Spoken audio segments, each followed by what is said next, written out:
Jaynatıp obon жазсам да, бермедеп сөзді тапсам да, жалғызым алтын апам, деңгелдейт саға бүт алам. Гүл қызың болып өсөйүн, гүлдөрдөн килем төшөйүн. Көңүлүм капа тартканда, башымды катып жөлөрүм. Каныкейимсиз, жаңыл мырзамсыз, кысай калымсыз, курман жаннаткам, кубанычымсыз, аткан таңымсыз, алтыным асылым апа. Өйдөлөп өстү баркыңыз, акыш деп элге жактыңыз, элим деп күйүп дайыма, эмгектен баар таптыңыз. Сөзүмдө бүтпөс жомогум, төрүмдө сыйлуу коногум, орубай узак жашаңыз, арка бел кубат жөлөгүм.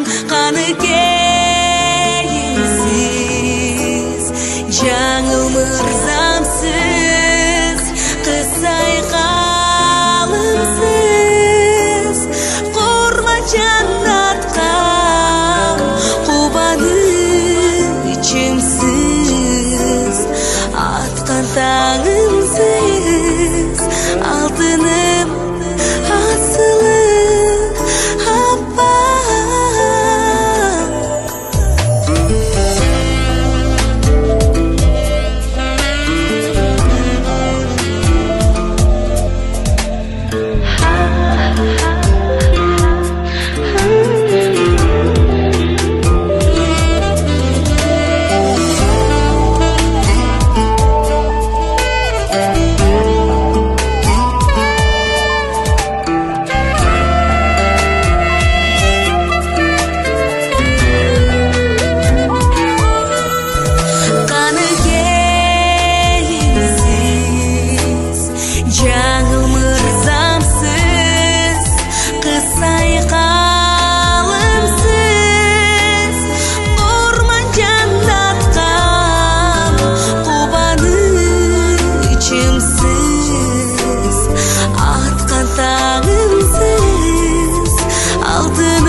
Assalamu alaikum урматтуу менин программасынын көрүүчүлөрү. Мен азыр өзүмүн офисимдемин, өзүмүн ишканамдамын. Мындай айтканда сиздердин берекелүү, ушундай бир керемет энеңиздердин монтажын ушул өзүм отурган офисте кылам.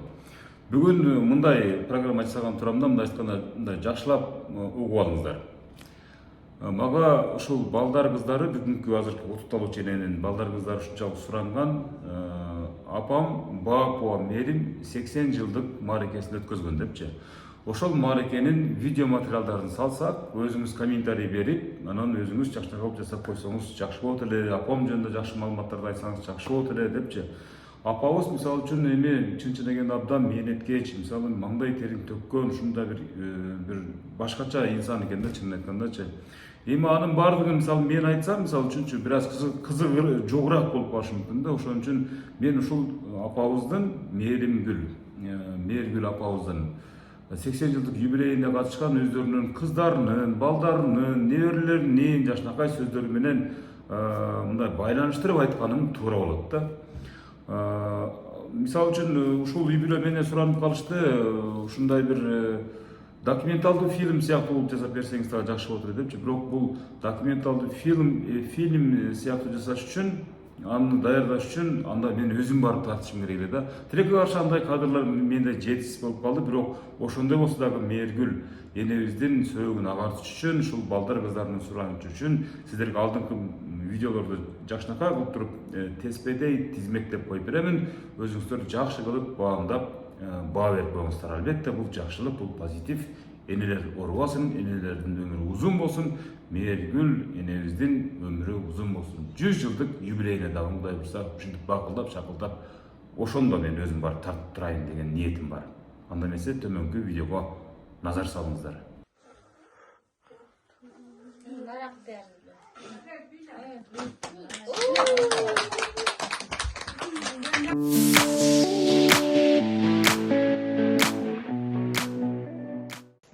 Бүгүн бизге өзгөчө күн, себеби биздин апабыздын 80 жылдык юбилейи. Апа, юбилейиңиз менен биз баарыбыз кубанып атабыз. Биз бактылуубуз, себеби сиз бар. Бизге тоодой болуп жүрөсүз. Сыртта чоң иштерди аткарып, үйдүн ишинде аялдын ишин аткарып дегенде мен да толкунданып жатам. Биринчи ушу небереңиз алыстан сизди куттуктаганы Бишкектен келип атат. Ушунун букетин кабыл алып коюңуз.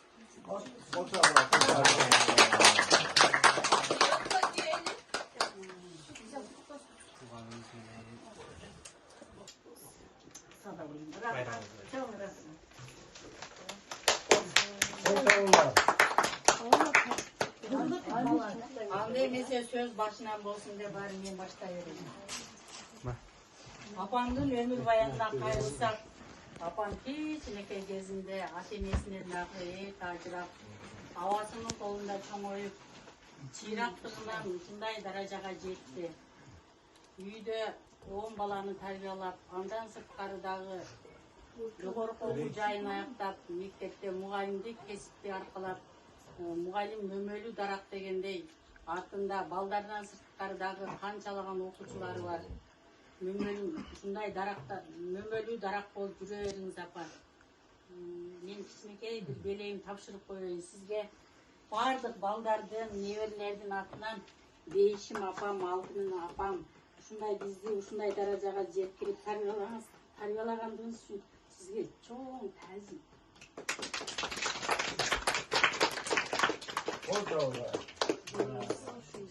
Келечектей болуп, ак жоолук башыңыздан түшпөй.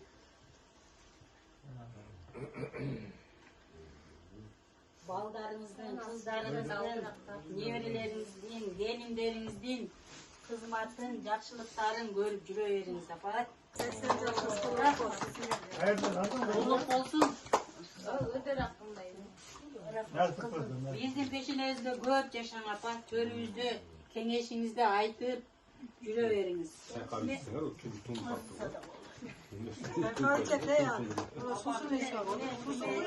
Менин ушул ырыстын насыбем, менин путу колумдун биринчи башталышы.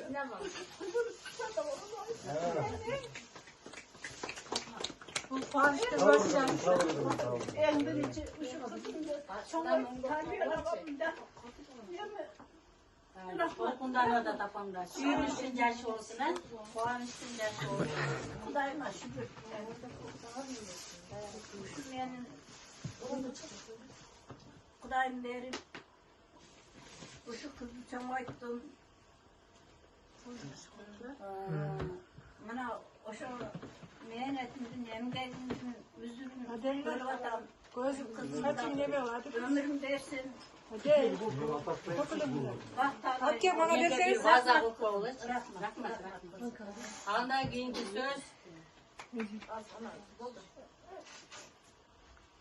Кубанычтын көз жашы болсун. Андан кийинки сөз. Үй баласы камчыга беребиз. Benim söz konumu Hoş. Hoş. Hoş geldin. baktığında 80'de futbolsun Kudayımızın süreceklerden ayağı varsın. Rahmat. Çok böyle. Rahmat. Anam uzun nevre bala çakaların günün görüp, şularga kıykırıp, bakı taktığım var da, şularga baş göz bolup kıykırıp duruyor. Çok benim kavarım.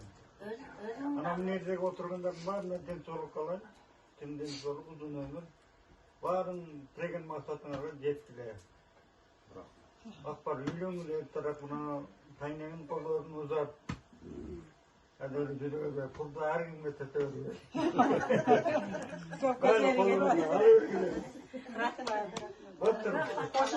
Sen de oğlum Nurman'ın kızlarının kırmatını görüp жақсы келіндер түш болып бақта адайлы болсын şu мен Байтемір балам Байтемір балам ушулардын убайын көрөлү Айтқаным.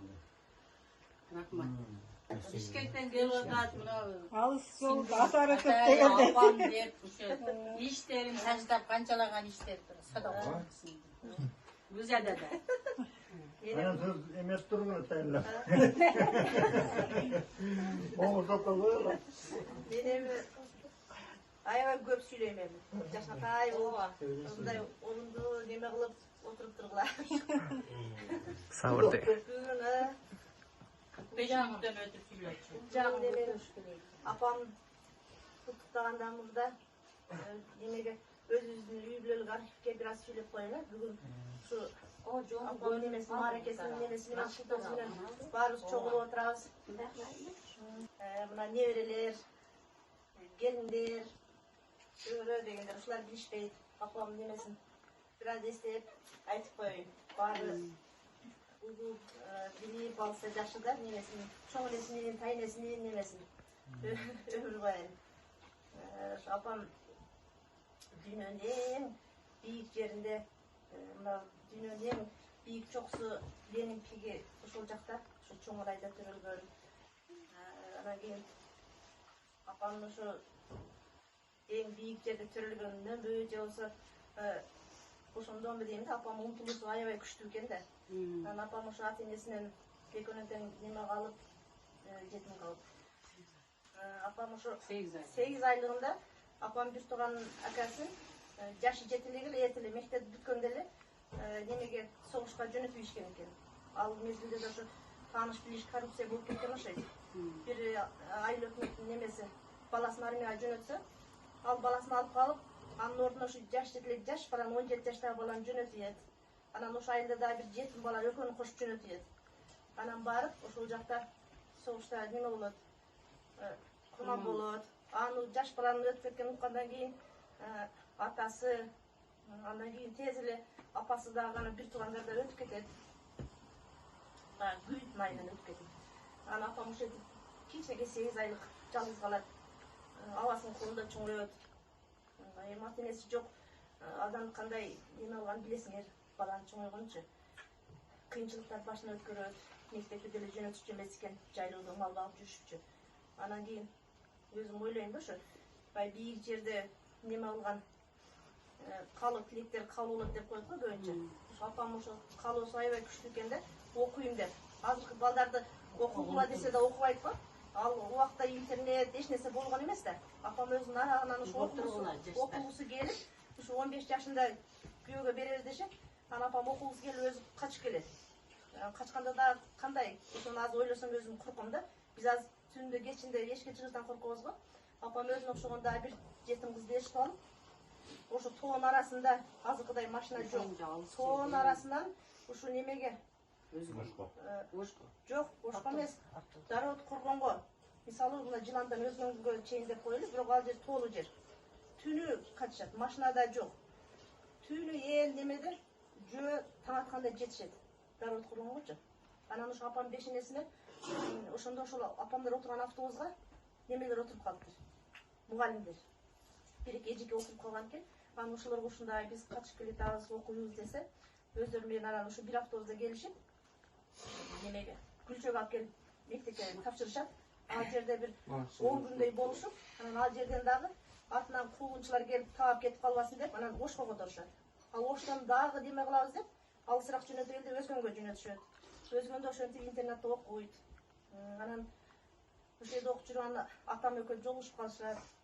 Атам экөөнүн жылдызы келишип, экөөнүн тең тагдырлары бирдей. Атам дагы ошо ата энесинен 6 айлыгында атасы согушка кеткен болот. Согушка кетип ошол жакта 43-жылы ошол жакта каза болот экен. Анан 2 жашында апасы да өтүп кетет. Ошентип атам дагы ошо ата энеси жок калат. Тагылардын колунда чоңойгон. Кийин анан бир аз эс тартканда немеге чоң атасын колуна берет экен. Мен атамга да кош айта кетейин. Анан атамды карган немен чоң атасынын колунда калып, түнү менен немеде иштейт экен, жаш бала. Чоң атасы ошо кол буту иштебей, инвалид болуп көчөдө жатып калат. Таң аткыча ошо немеде тегирменде мун жүктөшүп, каптар жүктөшүп, түшүрүшүп, ал убакта азыркыдай 50 килолук эмес, Жамила деген кинону көрсөңөр керек. 80 килолук немелер бар экен, чоң каптар. Сары каптар. Сары каптар. Ошолорду жүктөп, түшүрүп, таң аткыча иштейт экен. Жыңайлап. Анан ошо мына кичинекей балдар экен да, Элдос, Эмир ушулардай, шекелердей. Анан иштеген акысына, таң аткыча иштеген акысына бир челек буудай берет экен. Ошентип кышкыга буудай туртуп эчкен. Ошентип чоң ата чоң энесин баккан. Анан кийин ошо апам менен атам экөө тең аябай неме экен, зирек. Окууга. Атам дагы аябай жакшы окуган экен. Анан эч тил кайтарчу эмес экен да, чоң ата чоң энесин. Ошо атам айтып берген окуясы эсиме түшүп атат да. Экзамен күнү чоң атасы шалыга бар дейт экен. Неме кыласың? Шалы эгиш керек деп. Анан унчукпай кетет. Чоң ата бүгүн экзамен эле да дебейт экен. Кетет экен. Анан кийин класс жетекчиси артынан барып ошо шалыдан таап келген экен экзаменгечи. Ошо кетмени менен дейт, ылай кийим кечеси менен экзаменге келип, ошол жерден 5 алып кетиптир. Атам аябай жакшы неме кылат эле. Сабак жакшы окуган, тилин аябай жакшы билгендиктен мына мектепте иштегенде дагы ошо ата энеси жок болсо дагы биринчи Жалал окууну бүткөн. Андан кийин ФУЗдеги тарых факультетин бүтүрөт. Эми атамдын ата энеси жок, колдоосу жок болгондуктан ошо мектепте иштеп завуштукка гана көтөрүлдү да. Ата колдоосу болгондо тарых факультетин бүткөндөр райкомдо ошондой жерлерде иштешчү эле да. Ошентип мектепке иштегенде дагы мектепке комиссия келгенде эле директор Турдубаев Эрмектин сабагынын кирсинде киргизишкен. Эмне дегенде баары коркот комиссиядан.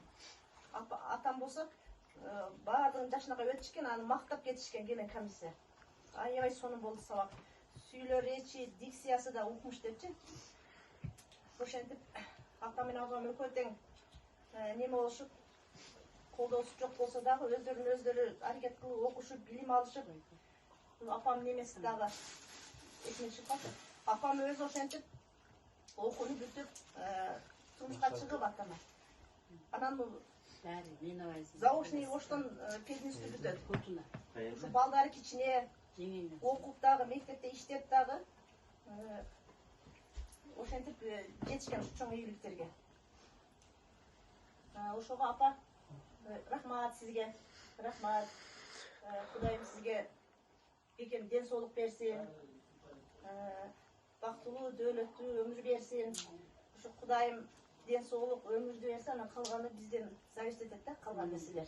Биз кандай неме кылып, сыйлап, неме кылып алсак, ошо бизден неме көз каранды. Эми апа бизге дайым ошо Алайдын бийик тоосундай дайым бийиксиз бизге. Биз үчүн аябай эң бийиксиз. Ошо апама колдоо эле болбой калды. Болбосо экинчи Курманжадатка болмок. Алайдын ханышасы болуп Курманжадатка болмок. Биздин Курманжадаткабыз. Биз үчүн Курманжадатка апам. Ошо көп жашаңыз. Мына жерде отурган балдар, неберелер, бир туугандарым ушу баарың ошо апамдын жашына жеткиле. Айткан биз. Ошо Рахмат кызым, рахмат. Алган апамдан. Бактылуу карылы болду. Андай дагы эшикте келин бар экен. Келиндерге анан сөз берели. Эшикке чыгып кетти. Анан кыздардын бир аз эмеси бар экен, ошону кабыл алып коюшса да. Алып келейинби? Ооба, алып кел. Видео кетип атабы? Мына ошо эречектин үстүнө эле мындай кылып турайын,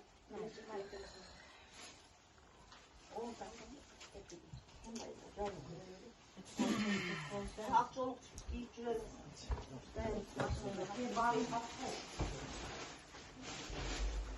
Kurmancan datkam.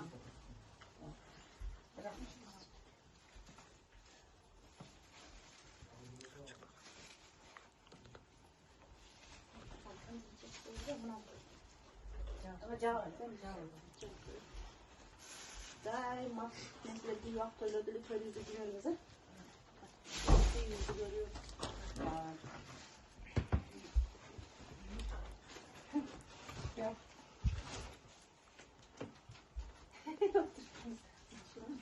Akçoluk salındı.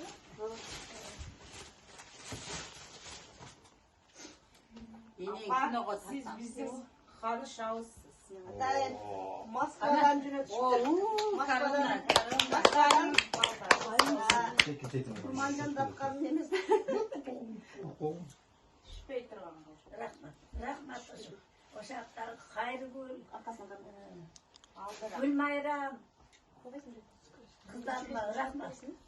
Ошақта. Ошо мурун кийин атасы менен менин кыргын күндөрүбүздү баскан жолдорубузду унуткан да. Унутканышта. Ошондон алар да табай, эмгектен жүрүшөт, хизмет этишет. Рахмат ошо кыздарына. Kuruğu da var ekan.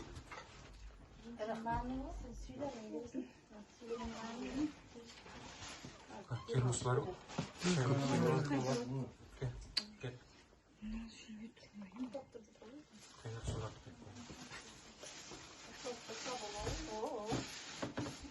Anam toktop şeklindeyim.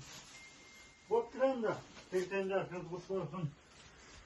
Benden arzu olan bilekini alıp koyuyorsunuz. Rahmat. Berekesin. Bereket. Keşke kalıyor öyle diyeyim ben. O var. Güzel.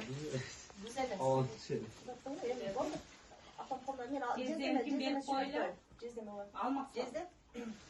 Bugünkü az şöyle olayım. Benim koşmayla boyunca Evet. Bugünkü sizin de tuval gününüz menen, jubileyiniz menen bizge siz cezdemesile bir tuğan akabızda yok kalgansız. Biz o жақшылығыңызда дағы, жамандығыңызда дағы, siz şu başında turasız. Sizge de Kudayım çın денсаулық берсин, uzak, бактылуу, дөлөттүү ömür берсин. Şu замира üzülмөкөңүздөр, балдардын жакшылыктарында, шулардын төрүндө, тойлордо төрүн көркү болуп, тамсырын көрүп жүрөңүздөр. çok sağ olun.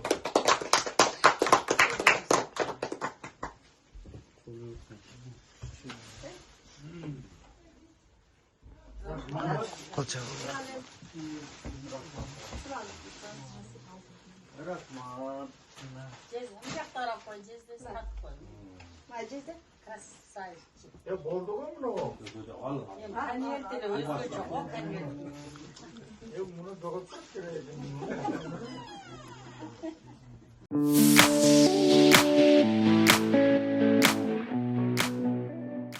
Анан мындай урматтуу көрүштөр, мына ушул Бапуа мээркүлөнүүбүз жөнүндө мисалы кыздары да көп нерсени айтып берди да, мисалы үчүн Чоңалайдан болот депчи. Анан Чоңалайдан мисалы эми ошол мезгилдерде мисалы үчүн көпчүлүк адамдардын аң сезими мындай болгон да. Кыз мындай жетилдиби, күйөөгө тие турган маал болдубу, аны бериш керек депчи. Ал убакта ушул 15, 14, 15, 16 жаштарында бул күйөөгө даяр деп ошондой таризде гана мындай кыз кишинин келечегин ушундай көргөндө, келечегин ушу болочоктогу күйөөсүнүн колунда деп көрүшкөн да. Анан ошол замандагы ушул Мээргүл апабыз башынан өткөргөн дегендей, анан ушул үй бүлөсү, ушул тууган туруктары, ушул атасы, энеси мисалы үчүн турмушка узатам дегенде качып келген дагы окуяларын айтып берип коюңуз деп суранышты да, мисалы өзгөнгө ушул окууга.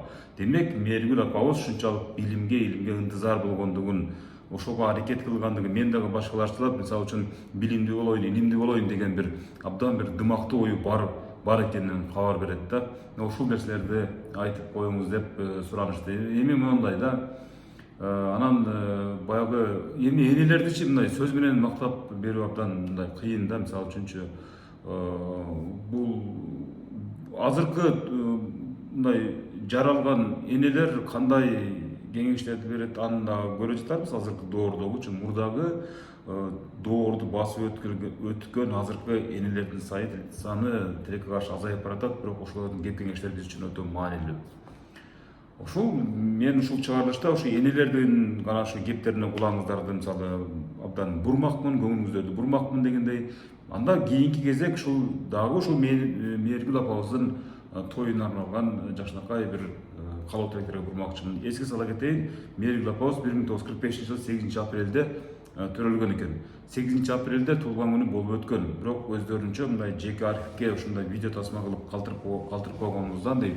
Анан ошол маалда балким мен бара албай калган чыгармын, же ал өздөрү дагы мага кабардар кылбай коюшкан чыгар. Кыскасы мен тарта алган жокмун. Бирок тартпасам дагы ушу сиздерге ушундакай жакшы бир дагы бир бактылуу эненин көрүнүшүн, образын, программага камтып алдыңыздарга тартып өтейин.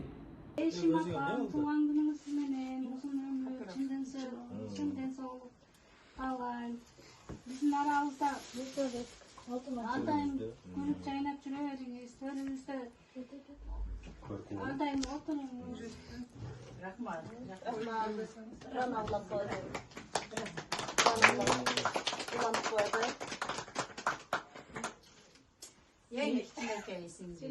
Менин алтындай болгон апам мээрбаным менин 80 жашыңыз кут болсун, 80 жашыңыз 120 жашка улансын.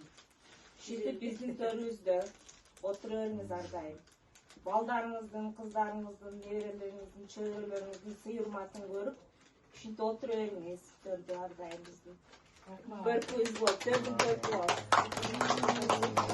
80 жашыңыз кут болсун.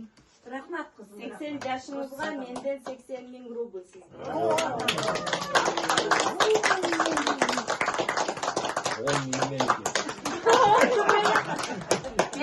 Büyük alende aslanlar. Koylarım caylağa hoş geldin. Ya, o bilmeyin de kara çizil var. Boşa bir saç topa. Turu var. Kulbacılara hoş koymasın. Ona жалпы кыздарыңыздын, балдарыңыздын атынан белеги, неберелер, келиндер барды ушул балдарыңыздын, неберелер, чөбөрөлөрүңүздүн içinde ne var ekeni?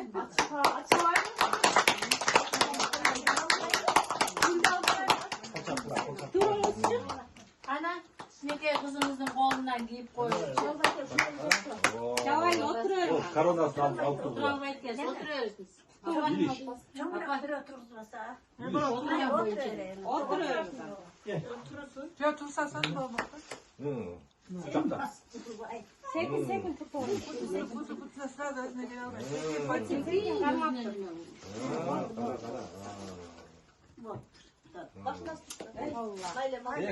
Karana düşmesin karana.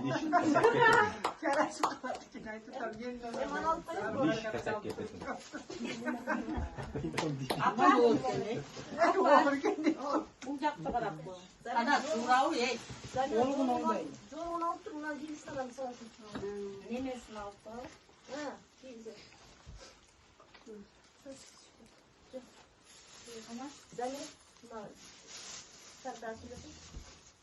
Apa, Ağustan Rusya'da жүрген kızlarımızdan atından alар келе жалпы бала чакаларыңыздын, небере, келиндериңиздин атынан şu шубаны кийип коесуз. Жакшылыктарга кийиңиз.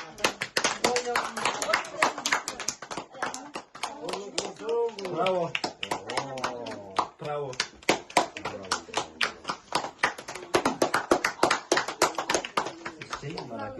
Барган сайын курман жерде аткан өзү болуп кетти. Бир ат менен Alaydı kızı da. Akboğaz'a.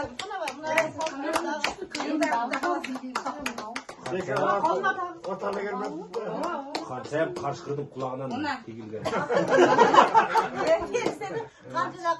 bu niye geldi? Desiniz kulağından. Alışma. Belki tuttun adamda. Açık Çüş. Oy, Kavat. Жылтырайт, жылтырайт. Altın top taktırgan ben de oldu.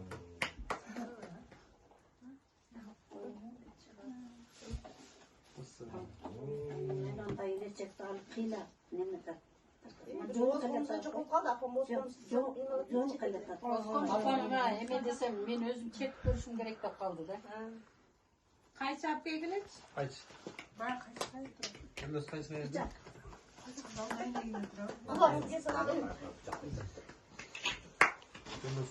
Bayağı duruyor. Kaçı verdin değil mi? Сөйкө экен, алтын сөйкө. Qol çağlar olsun. Hayır, ertaga oturatib qo'yib da chuva. Sarkaydi ular. Беки 10 миңди жуйсун, эми кайра 10 миңден кетет. Ay, yine sen bayraçak. Taptыңарбы?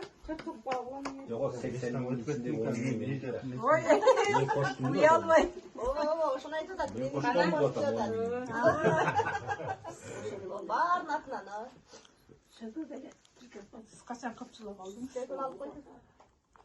Tağ alın efendim. Akbardan zaman çok gelip bakıyor. Tünelіне тағып қой.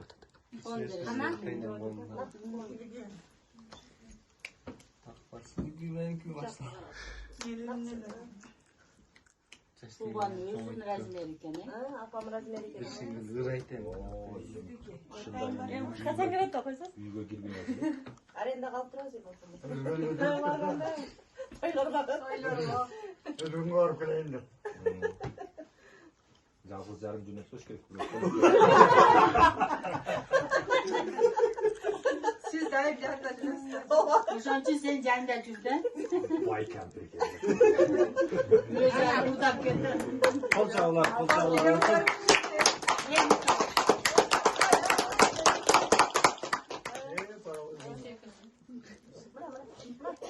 Эми апам секен отуруп. Ha daha bir olur.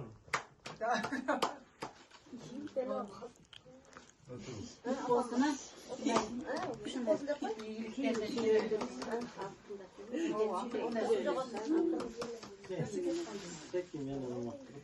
Жакшы күндөрү күтүп жүрүңүз апа. Койлорго жакшы күндөрү тийиңиз. Babamın bugünkü 80 yıllık yubileyini kutluktayım. Sizge çinden soğuluk, uzun ömür. Bizden törümüzün körkü ol yürüveriniz. Nevere çevrelerimizin yaxşılık günlerini görüp törümde yürüveriniz. Sizge çinden soluk kalayım. Baktılı olunuz. Cezneminde 60 yıllık yubileyini kutlayım. Cezde sizler gez olunuz çın olsun. Baldarınızdır, nevreleriniz törümde oturuveriniz. Bayramınızlar kut olsun. Şunun bardığına koşulam. Рахмат. Rahmat. Азымна Рананын жездеме калыбыз бар экен. Дагы Hadi akrana. Gezene makrana olsa ara bana yatsızlık olup. Ой, кетти калсын, мен жол. Cezdemi 60 millik. Езде 60 жылдық юбилейіңіз менен құттықтаймын. Сізге Құдайым ұзын өмір берсін, денсаулық берсін. Қыздарыңыздың, Байка уылыңыздың, немерелер, чөйрелердің сыйырматын көрүп жүрө бериңиз. Ушинтип төрүздө отура бериңиз. Мен 60 bin okuyordum. Çocuğum, gezde kok yaşlıyken siz kaldınız. Kızına da daha söz.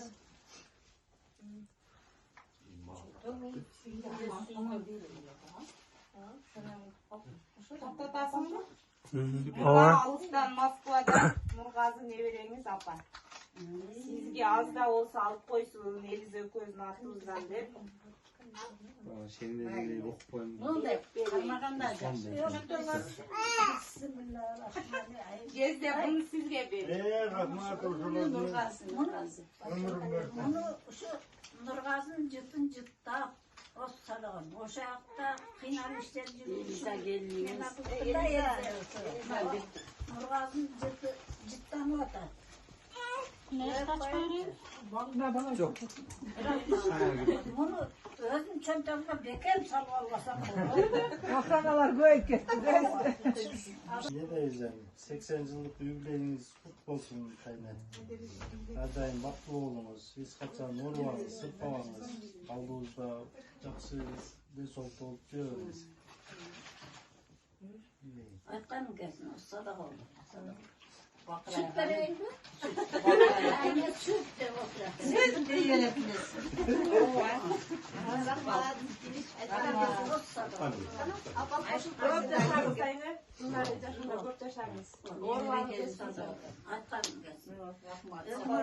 Özmördağı olsa үйіңе майлы сүт құшты болып, бақ талайлы болып, мақсатыңарға жеткіле сада болайын. Rahmat, apam kelgende berip qo'ygan bu nima videoni kutmaylik, bera turganlar. Nevere kızlarla söz. Çınayın bayım. Бүгінгі юбилейіңіз құтты болсын. Дүниемден ошол сіздер бактыңыздар эле. Экинчи апам катары. Биринчи апам десем да баардыгы ошо сиздин тарбияңызды алып, буюрса жашоодон жакшы ордуду таптык сиздин тарбияңыздын аркасында. Денсаулыкта болуңуз.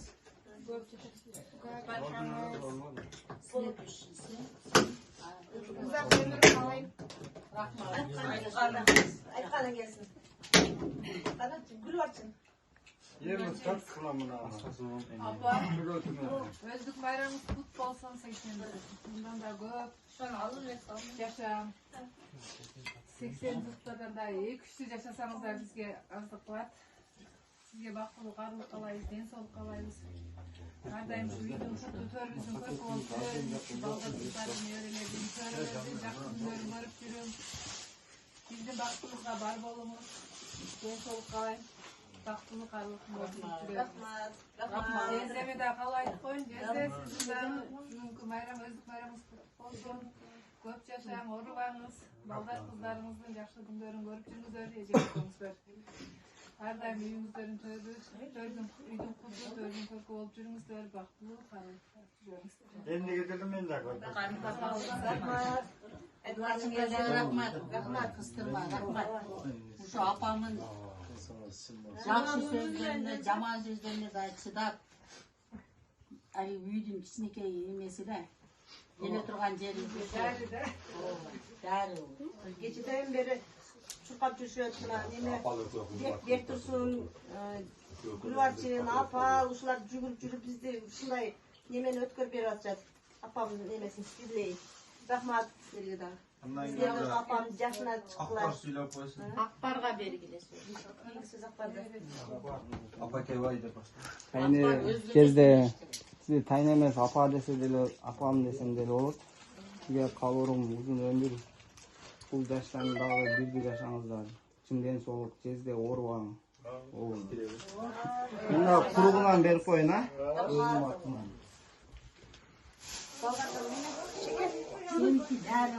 Şeker. Cügürçü boğat çakıp O çocukta kim var? Және бүгін 80 жашыңызбен құттықтаймын. Денсаулығыңыз өмір ушу баарыңыз сыйыбызда жүрө бериңиз. Ашып сиздин туған күнүңүзбен сизге кызмат кылып жүрө берели. Ардайым уят кылбай ийгиликтерге жете берели. Olsa da olayım. En çok sözler Bunu beşike gittik. Rahmat. Kaç yaşındasın da? Ana. Siz de kaç yaşındasın? Rahmat. 5 yaş.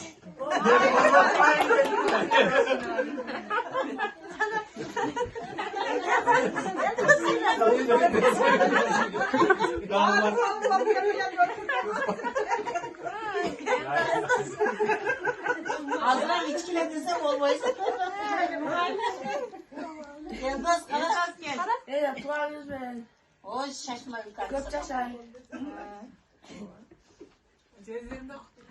Ceza kulağınız verin. Kaç yaşındasın? Rahmat kılın. Erkayım çakılıp olmaz. Evet. Nene kulağınız verin. Ömrünüz uzun olsun. Oy o zaman. Rahmat. Gezmekan ya bu.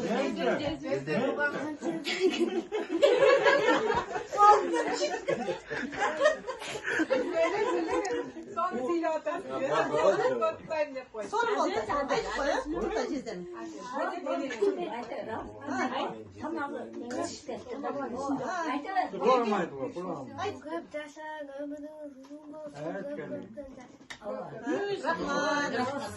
Урматтуу көрүүчүлөр, бир нерсени да эске салып коюш керек. Азыр Кыргызстан боюнча алып караганда бардык музыкаларды, мисалы белгилүү апалар жөнүндөгү музыкаларды, энелер жөнүндөгү музыкалардын бардыгын мындай бир өзүнчө бир YouTube каналдар меценат болушуп алышканда, мына ээлеп алышканда, анан Өмүрзак Азимкулов ушул менин программасына көбүрөөк энелер жөнүндө ырларды койсо деп ойлошот. Бул дагы баягы күмүш сыргак улаңыздаргачы мен кое албайм.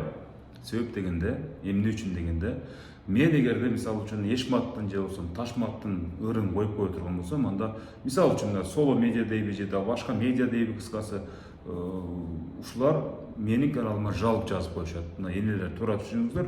Анын жыйынтыгы эмнеге апарып кептеши мүмкүн? Анын жыйынтыгы мен ушунчалык жасаган программанын өчүп кетишине, бир эле программанын өчүп кетиши менен чектелбейт. Дээрлик ушул менин каналым толук бойдон өчүп кетишине себеп болуп калышы мүмкүн. Ошон үчүн мен эч кандай менин программасына музыка кое албаймын, музыкалаштыра албаймын дагы, болгону реалдуу көрүнүштү сиздерге чагылдырып турамын. Энелердин өзүнүн оозу менен жан дүйнөсүнөн чыккан ырларды, кошо келген музыканттардын ырларын, анан жандуу үн менен ошол иш чарага катышкан тууган уруктардын ырларын гана сиздерге тартып этип турам. Ошону туура түшүнүңүздөр.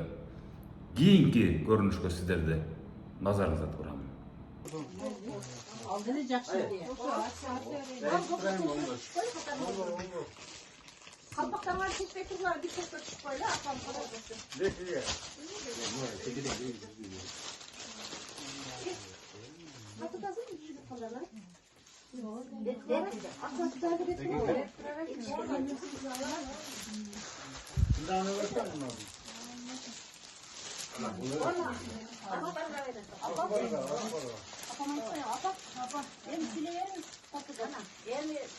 Men yaşıma gelsin. Men yaşımda öyle yaxşı günlerdi gördüm ya bana. Mınau nemeler 90 sırasını nemelerden kaçırdım koydular. Rahmat.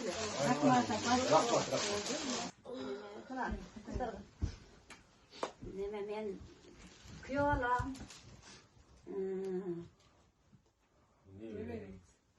İlimbek. Nevrem.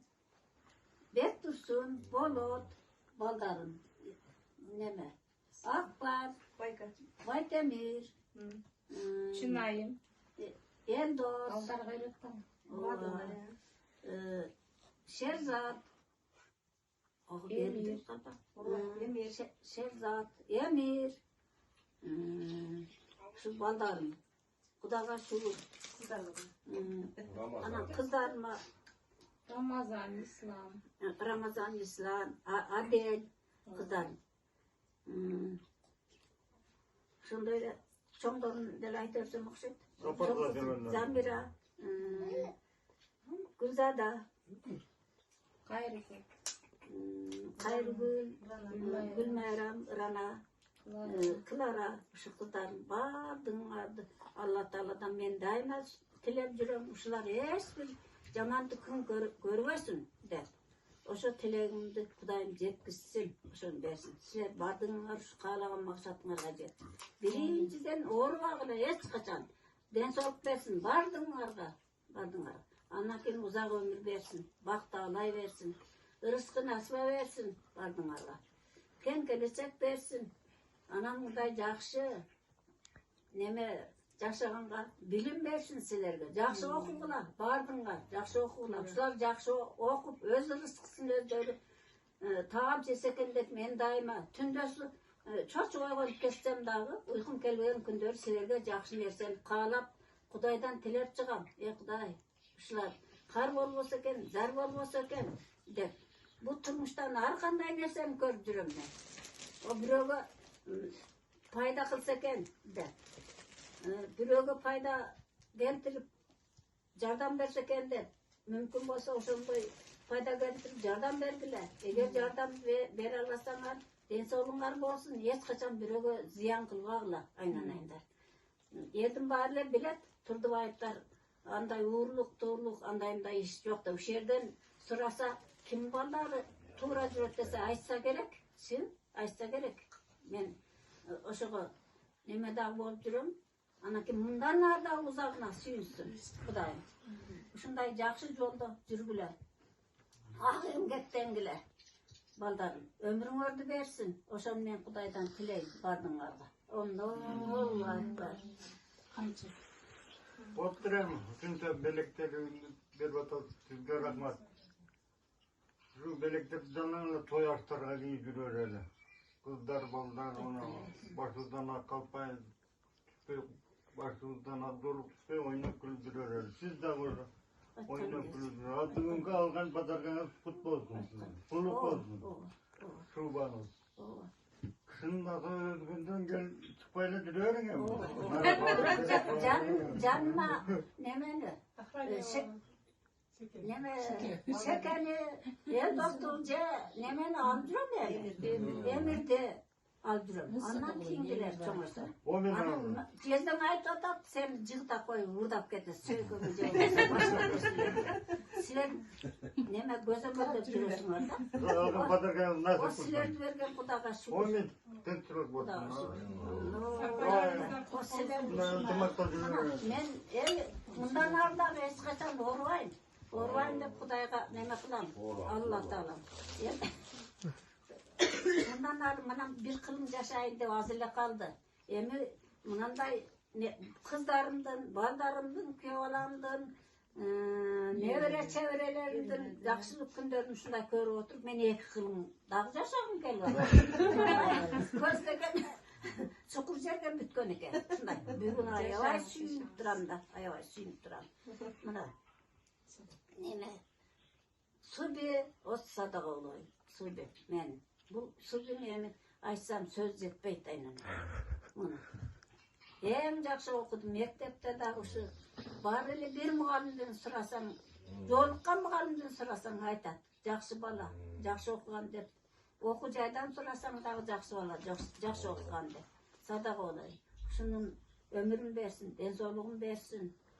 Oşonu men tileyim Kudaydan. Allah, Allah Teala özü agzul bersin, keng gelecek bersin uşuga. Allah. Aytkanınız kelsin, rahmat. Şeker dagı jakşı okudum. Uşu dastorkonumuz daima ушундай жакшылыктарга жайылсын, dastorkonumuzdan маң кетпесин. Анан апа сиздин шылтооңуз менен туугандар баарыбыз биригип отурабыз. Ушундай жакшы күндөрдү бизге Алла Таалам көп насип кылсын. Сиздин жашыңызга жетейли.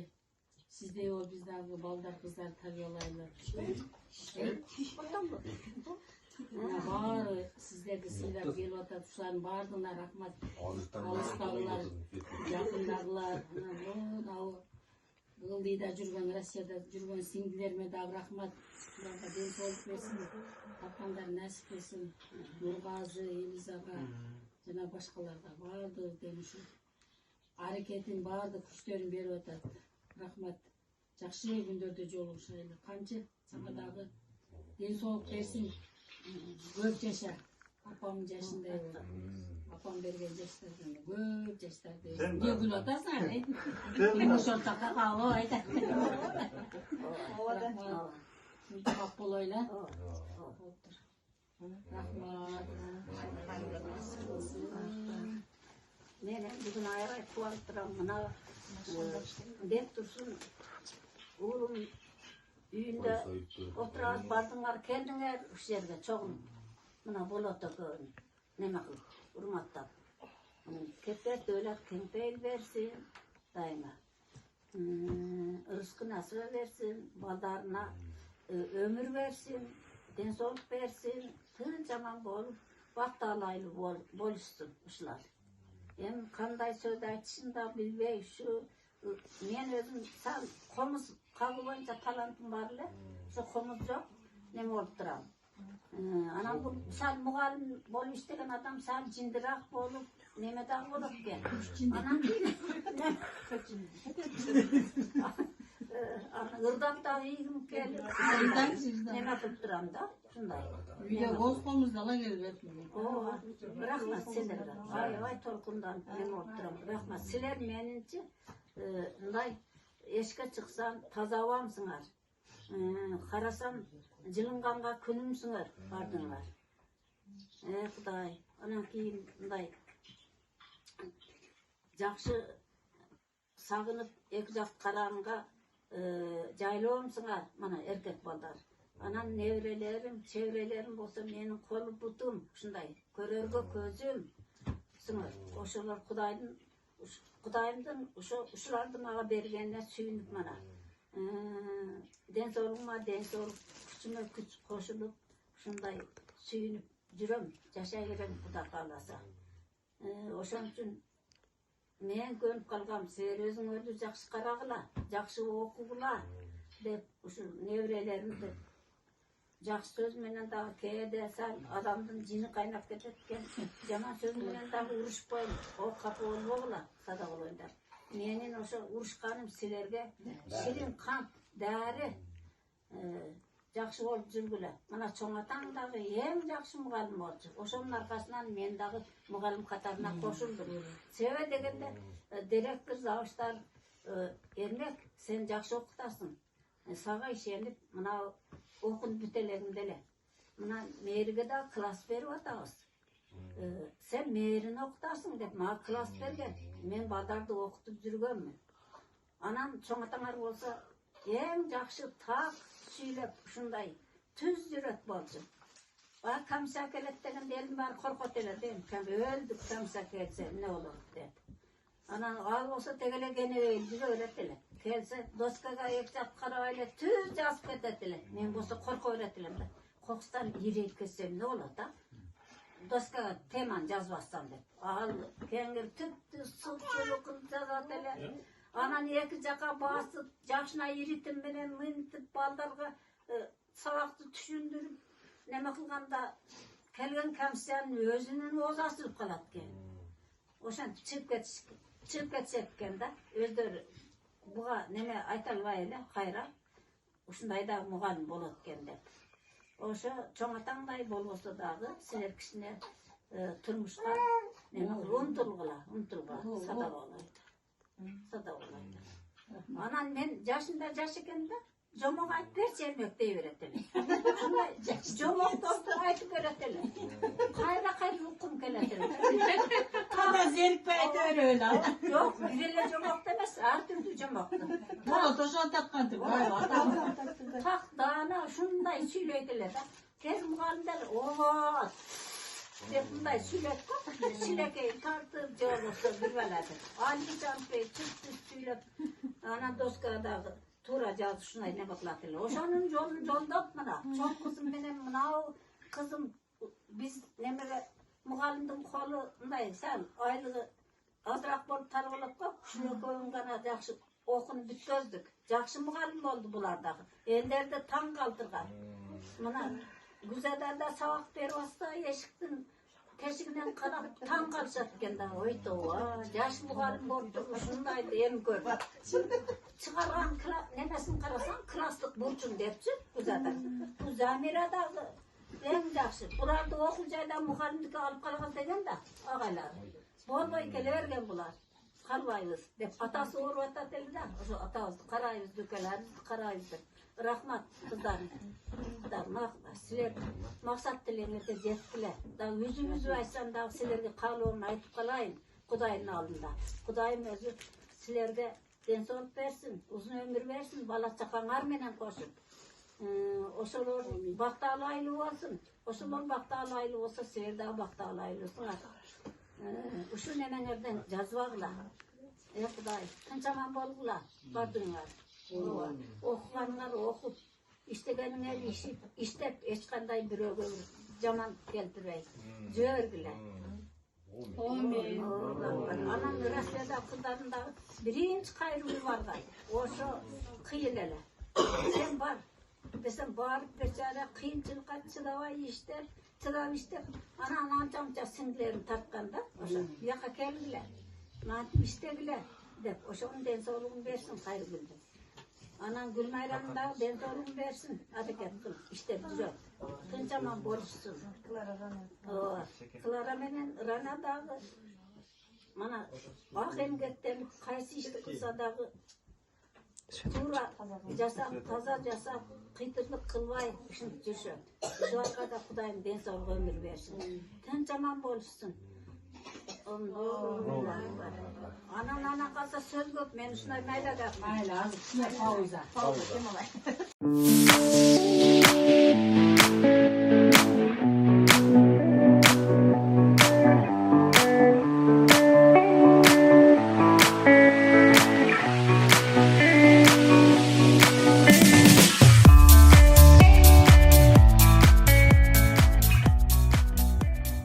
Рахмат сізге, апа. 9 ай құрсағыңда көтергендігің үшін. Мен орысам қошо жөтергендігің үшін. Көңіліңі орытып бір қанша ерет білбестен қылған текевердігің үшін. Түбөлік мейірім төккенің үшін, ақ сөтін беріп баққаның үшін. Біз үшін даалай жеңіп сыноону берін да айтпай қатқаның үшін. Рахмат сізге, апа.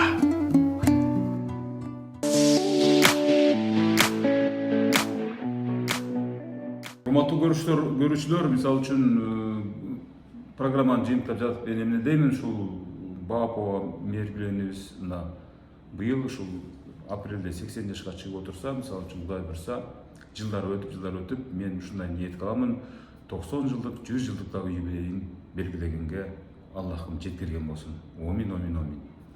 Ал эми ушул учурду менин дагы апам, менин дагы энем, менин дагы тайнем, менин дагы чоң энем, жана башка ушул менин программасына татыктуу деген ушул баардык ушул мээргүл энебиз бул түзгөн армиянын генералы да ошол мээргүл апабыздын батасын алып агарып көгөрө берсин. Ылайым Аллахым ыраазы болсун ошолорго.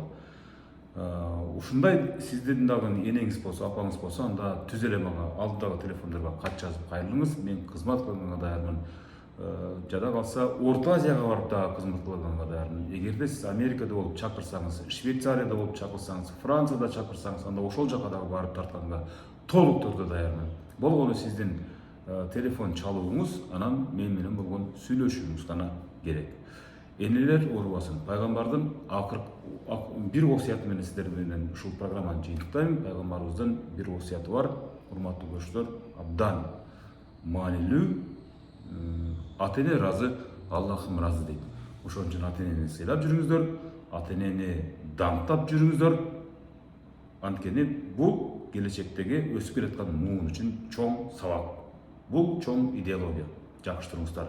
Мээргүл апа, мээргүл эне, эч качан оорубаңыз. Ден соолугуңуз чың, бакубат жашаңыз, бай жашаңыз, карлыктын мыкты дөөлөтүн сүрө бериңиз.